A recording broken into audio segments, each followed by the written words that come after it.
Oke, lanjut ke materi yang ke-9 ya. Jadi di materi yang ke-9 ini kita akan mengetahui apa itu yang namanya DAX ya. Materi materi 9 ini sebenarnya lebih sedikit ya. Ada 6, kalau kita lihat ada 6 subbab. Nah, yang perlu saya ingatkan di dalam Microsoft Power BI, jadi teori yang saya ajarkan ya, teori yang saya ajarkan dari minggu kemarin ataupun minggu hari ini itu tidak masuk ke dalam ujian ya. Senang kalian.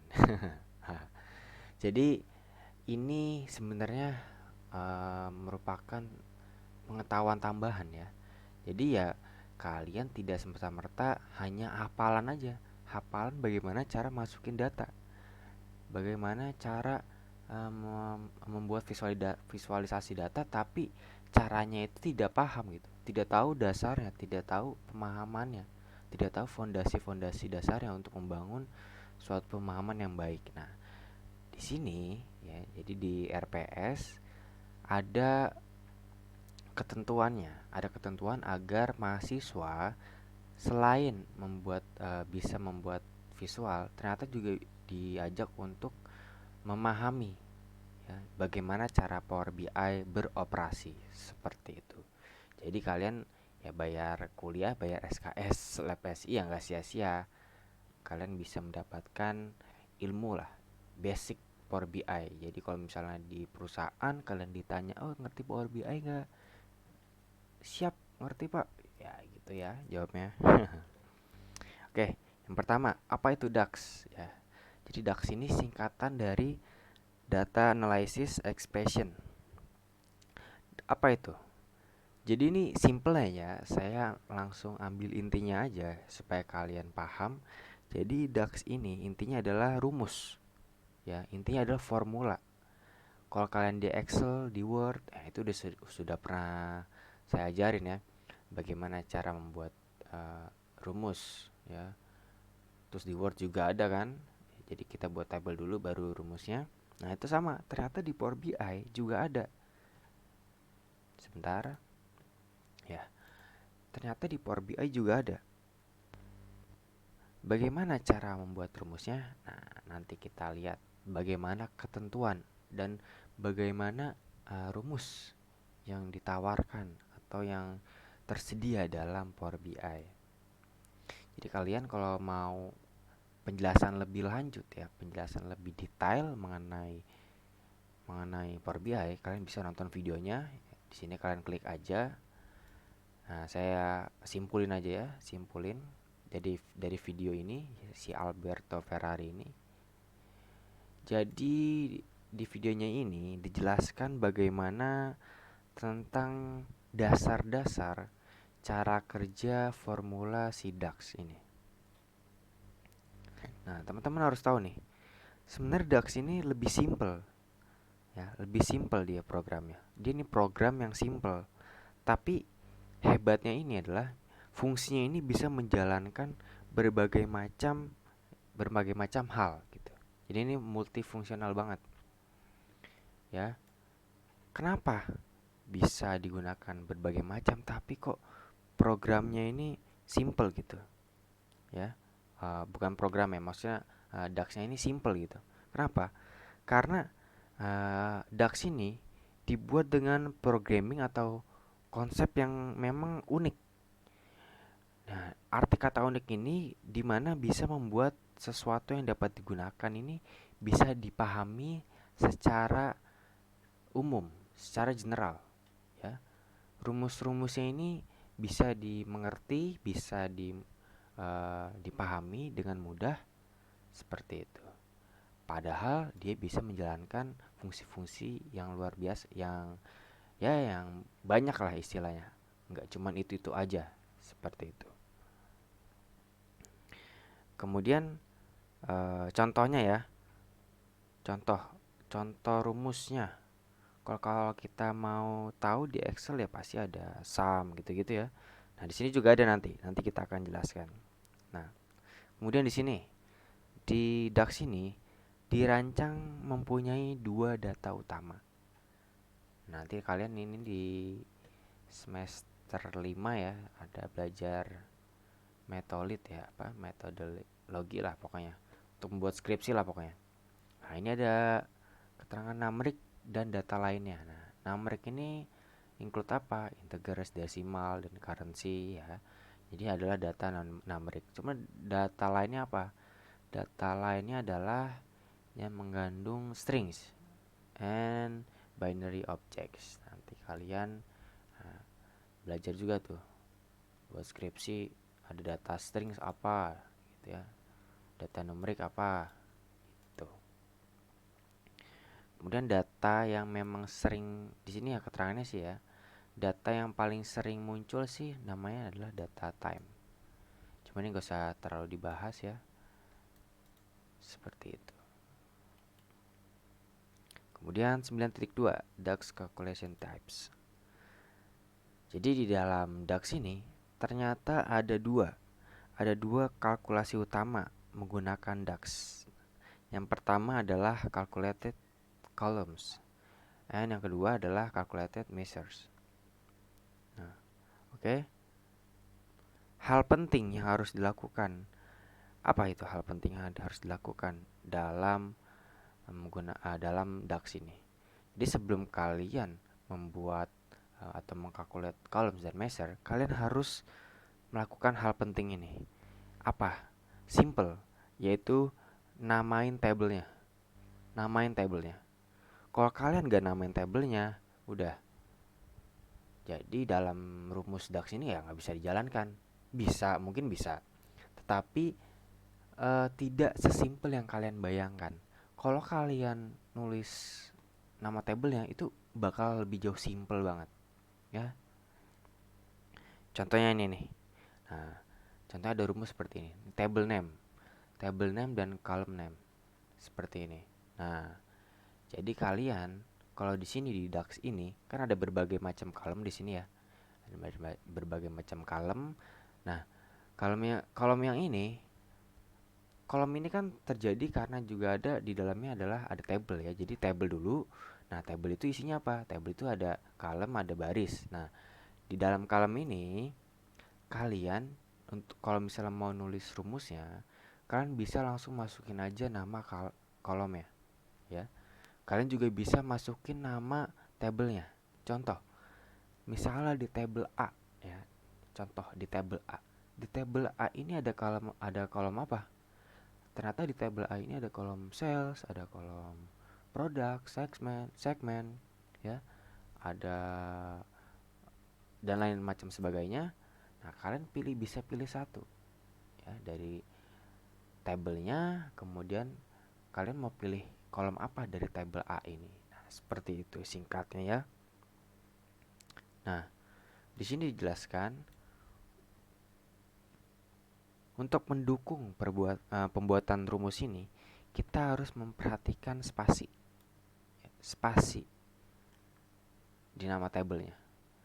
Jadi kalau misal di tabelnya ada spasi atau keterangannya diminta jangan ada spasi ya jangan ada spasi. Kalau misalnya ada spasi ya ada spasi. Seperti itu ya. Jadi sama kayak di Excel juga ya.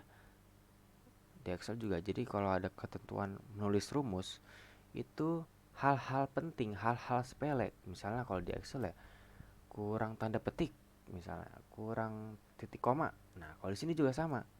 Ini kalau misalnya di kolomnya ada keterangan namanya adalah ternyata nggak ada spasinya, terus kalian pencet spasi, ya itu udah salah total ya. Jadi kesalahan-kesalahan sepele itulah yang menjadi formulanya itu tidak berfungsi dengan baik atau tidak sama sekali tidak muncul seperti itu. Kemudian, nah di sini di 9.2 kita bisa membuat kolom yang baru. Kita bisa add new column. Cara gimana? Ya, ini di tab menu modeling, kalian bisa klik aja new column.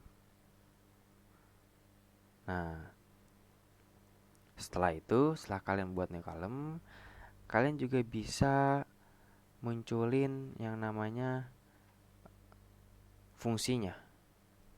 Nah, setelah kalian add new column, nah kolomnya muncul nih, kolom baru. Nah, kolom baru ini kalian mau isi apa? kalian mau isi data apa? Kalau misalnya kalian perhatikan kemarin ya, jadi dalam suatu penambahan data dalam Power BI itu bisa digabungin.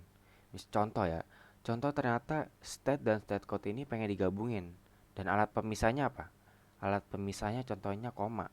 Nah itu bisa banget, itu bisa dilakukan dalam DAX ini.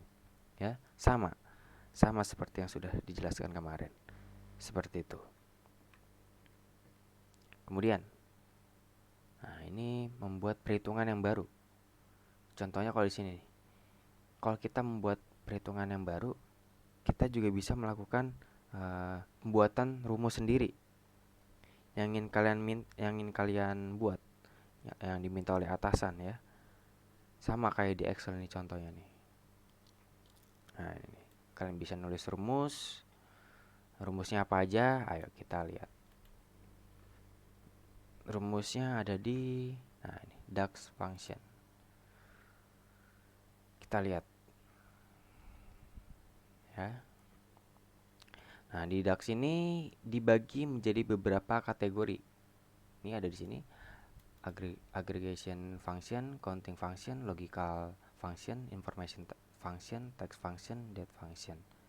Ya, ini sudah dijelaskan, sama kayak Excel lah pokoknya, untuk menulis atau menghasilkan sebuah data dengan menggunakan fungsi atau rumus. Nah, ini kalian bisa lihat ya. Nah, ini rumusnya sama. Ada sum, average, min, max, sum x ya.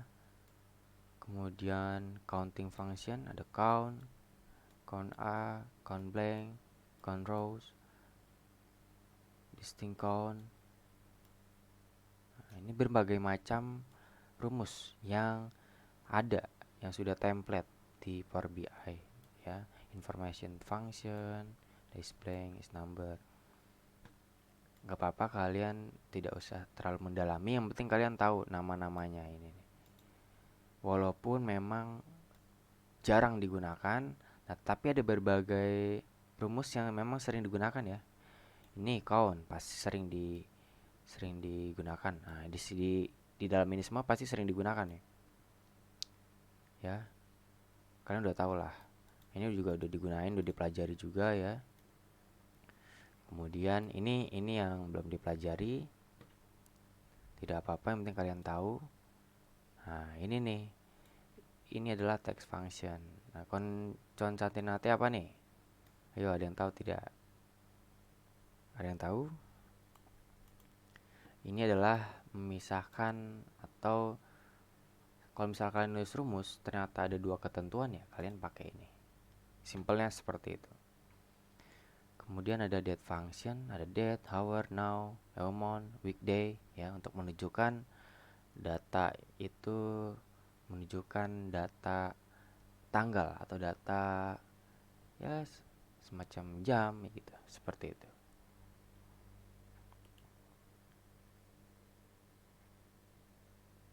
Kemudian 9.4. Jadi kalian bisa menggunakan variabel dalam formula bar yang kalian buat. Contohnya di sini ya, contoh yang ada di sini, kita bisa membuat rumusnya ini lebih rapih. Ya, nggak sama kayak di Excel. Kalau di Excel satu baris semua, pusing kita lihat ya. Tapi kalau di sini ternyata lebih mudah, guys. Di sini format yang disediakan atau format penulisan yang ada di DAX ini ternyata bisa dibikin per baris. Jadi contoh if ya, total quantity sekian, total quantity dikali sekian, total quantity dikali sekian, tidak satu baris semua ya. Beda sama Excel. Jadi ini lebih simpel dan lebih mudah dilihat gitu ya, lebih tersusun. Kemudian juga terdapat variabelnya ya. Variabel ini returned value.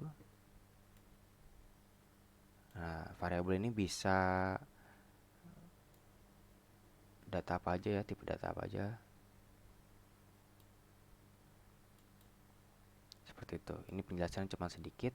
Kita masuk ke materi selanjutnya. 9.5, bentar lagi selesai. Oke, 9.5, table relationship and DAX. Sama, ini sebenarnya ya materinya udah kalian tahu lah, udah saya pernah jelasin juga. Dan nanti kalian juga pasti bakal ngerjain ini. Nah, kalau ini ya enggak sih, kalau DAX sih enggak ya. Jadi dalam Power BI kalau kalian lihat, kalian buka nih misalnya nih, buka aplikasi. Kalian udah masukin segala data macam-macam bla bla bla bla. Nah, kalian terus diminta membuat relasi, buat relationship dalam suatu tabel di mana terdapat nama kolom yang sama dari berbagai tabel yang ada. Ini contohnya seperti ini nih. Ini ada satu tabel, juga ini ada dua tabel. Ternyata ada nama yang sama nih, stat. Kalian bisa hubungkan. Kalau misal di keterangan soal minta dihubungkan, kalian hubungkan. Kalau tidak ya udah nggak usah. Seperti itu ya. Jadi nggak semuanya nama yang sama itu dihubungkan, nggak. Yang beda juga ada. Sesuai dengan keterangan soal aja nanti. Seperti itu. Nah, ini saya membuat poin partisipasi ya. Sengaja saya buat di akhir-akhir biar kalian bisa nonton ya. Jadi di sini ada yang namanya related ya, fungsi. Fungsi related dan relatable. Nah, gini guys. Contohnya kalau di dalam gambar ini menunjukkan fungsi yang akan kita gunakan di sini ketika kita akan menuliskan suatu fungsi adalah yang related. Kenapa? Karena datanya ini hanya terhubung dengan satu, ya, terhubung dengan satu column daripada sebuah table. Nah, kalau real table ini berarti apa?